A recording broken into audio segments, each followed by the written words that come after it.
Señorías, llegados a este punto, es obvio que la pregunta ya no es si este es el último año de legislatura, sino que llegados a este punto es obvio que la pregunta es si este será el último año de este Gobierno, tal y como lo conocemos. Y la respuesta, como en casi todo y como casi siempre, es que depende. Depende. Lo que está claro, lo que es seguro, es que es este propio Gobierno quien está comprando papeletas para que sí sea. Me explico. Porque la ciudadanía, la gente de este país, mientras la gente de este país almuerza, come y cena cada día con una guerra judicial diferente, con unas mentiras en la tele diferentes y con una manifestación de fachas en la calle diferentes, la respuesta de este Gobierno y de cualquier Gobierno que se precie que tenga cierta autoestima de izquierdas no puede ser tan rácana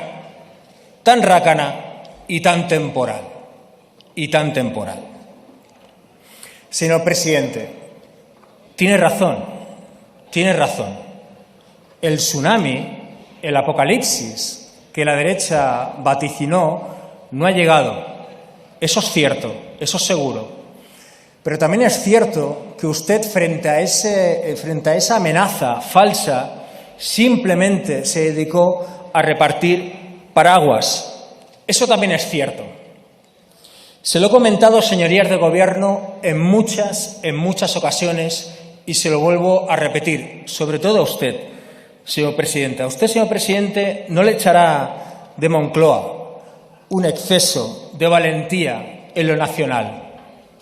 No le echará de Moncloa un exceso de valentía en lo nacional. A usted, por mucho que escriban, por mucho que digan, no le echará de Moncloa, señorías del Gobierno, de verdad, créanme, no le echará de Moncloa indultar a unos presos políticos. A ustedes no les echará de Moncloa reformar un código penal o según qué delitos de un código penal anacrónicos. A ustedes no les echará de Moncloa una manifestación ultra. De verdad que no. A usted, señor presidente, en todo caso, le puede llegar a echar de Moncloa un exceso de prudencia en lo social.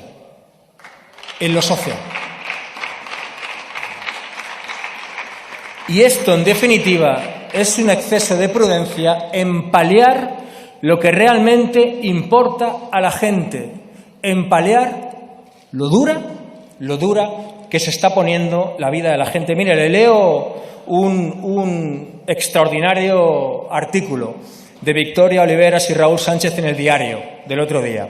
Le leo. Freír hoy unas patatas cuesta un 36% más que hace un año. Hacer un bizcocho cuesta un 32% más que hace un año. Hacer una tortilla hoy cuesta un 27% más que hace un año. Hacer unas lentejas hoy cuesta un 14% más que hace un año. Pedir 2 pizzas hoy cuesta casi un 10% más que hace un año. Tomarte 3 cañas hoy cuesta casi un 7% más que hace un año. E ir al cine hoy cuesta un 3% más que hace un año. Estos datos, que algunos se ríen, es la vida de la gente. Yo entiendo que quien va a un club de polo, esto le suena chino, pero esto es la vida de la gente, es lo dura que se está poniendo la vida de la gente, y es lo que realmente les puede echar de Moncloa, porque quizá, señorías del Gobierno, la luz y la gasolina se ha frenado, los precios, quizás sí, pero vivir y comer no. Casi ha aumentado un 50%. ¿Sabe, señor presidente, señores de Gobierno, qué es lo más similar que han hecho algunos grandes almacenes, algunos grandes supermercados a bajar los precios tal y como intentaron con alguna de sus medidas? ¿Saben qué es lo más similar que ha hecho, por ejemplo, el Mercadona a bajar los precios? Bajar según qué alimentos de estantería. Bajar según qué alimentos de estantería. Esto es lo que han hecho. ¿Y saben por qué? Porque pueden.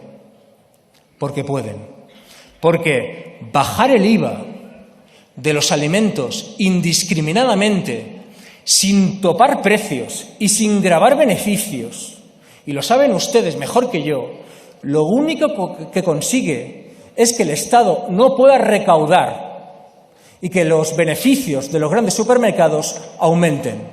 Ergo, hay que topar precios y hay que gravar beneficios. Y a esto nos referimos cuando hablamos de medidas valientes y en el tiempo. Señor presidente, está muy bien que usted, se lo digo en serio, que usted en Davos parezca al Che Guevara con corbata. Tiene un vídeo extraordinario hablando de lo mal que está el mundo. Yo le voy a proponer 3 cositas para este país, que quizá valgan, para que la próxima vez que vaya a Davos las pueda reivindicar, más allá de discursos. La primera, una subida del salario mínimo interprofesional de 1.100 euros. Repito, una subida del salario mínimo interprofesional de 1.100 euros, que palie realmente la carestía de la vida. Diga lo que diga la COE, repito, diga lo que diga la COE. Por cierto, me alegro mucho que para algunas y para algunos el camarada Garamendi, haya dejado de ser el camarada Garamendi y ahora sea lo que es. Ojalá hubiera pasado con la reforma laboral. 2. Una reforma fiscal real. El 1% de la población mundial, repito, el 1% de la población mundial tiene tanto como el 99% restante. Y esto lo digo porque es extensible a todos nuestros países, a todos nuestros pueblos, a todos nuestros barrios, a todos nuestros municipios. Cuando la fiscalidad mima a los más ricos, se convierte en una estafa para los más pobres. Por cierto, estos días, 200.000 millonarios publicaron una carta pidiendo que les subieran los impuestos. Ninguno español. Y a verlos, haylos. Conviene recordar una vez más que los impuestos son la médica que te cura y el hospital en el que lo hace. Los impuestos son la bombera que te salva y los medios con el que lo hace. Y los impuestos son la maestra que te enseña y el colegio en el que lo hace. Así que estaría muy bien que aquellos que tienen más paguen un poquito más de impuestos. Y 3, una ley de vivienda efectiva. Una ley de vivienda efectiva. Y esto no significa una medalla para alguien en un ministerio.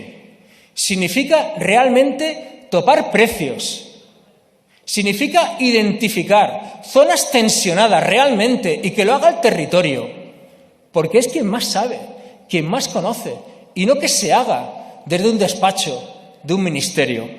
Y significa, sobre todo, que no haya propietarios que crean que en lugar de inquilinos tienen esclavos. Sobre todo. Por cierto, señor presidente, en plena negociación de la ley de vivienda, usted se ha reunido en Davos con uno de los mayores desahuciadores, repito, con uno de los mayores desahuciadores de este país, el CEO de BlackRock. De hecho, hace un año también lo hizo. ¿De qué hablan? ¿De qué hablaron? Porque no ha dejado de desahuciar. Espero que esto no tenga nada que ver con las reticencias que tiene el PSOE a aprobar según qué cosas en la ley de vivienda. Acabo con una reflexión y con una pregunta para todos ustedes. La reflexión. Señorías, lo realmente importante, digamos lo que digamos, ya no son las amenazas a este gobierno. Lo realmente importante ya son las amenazas a esta democracia. La pregunta ya es si en este país veremos un asalto al Congreso, si veremos un asalto al Senado, o si veremos, cálmense, no se sientan aludidos, o si veremos un asalto a cualquier Cámara parlamentaria. Y la respuesta es que es simplemente cuestión de tiempo. No se sientan aludidos, de verdad. Silencio, por favor. Cálmense. Porque, señorías, la democracia necesita de buenos ganadores. Repito, la democracia necesita de buenos ganadores, pero sobre todo, la democracia, cualquier democracia, necesita de buenos perdedores. Y la derecha ha demostrado que tenga la bandera que tenga, y créanme, sé de lo que hablo, la derecha ha demostrado que tenga la bandera que tenga, jamás sabe perder. Jamás sabe perder, y que creen que los países son suyos. Y un ejemplo en este país de estos ataques de la derecha a la democracia es el ataque de la derecha, de las derechas, al derecho al aborto. Y cuando digo que es un ataque a la democracia, es porque el derecho al aborto forma parte del núcleo de la democracia y del laicismo de cualquier Estado de derecho. Las derechas son neoliberales en lo económico, pero feudales en lo social. Y conviene reivindicarlo y conviene decirlo. Señorías, una vez más, los derechos no obligan. El derecho al divorcio no te obliga a divorciarte.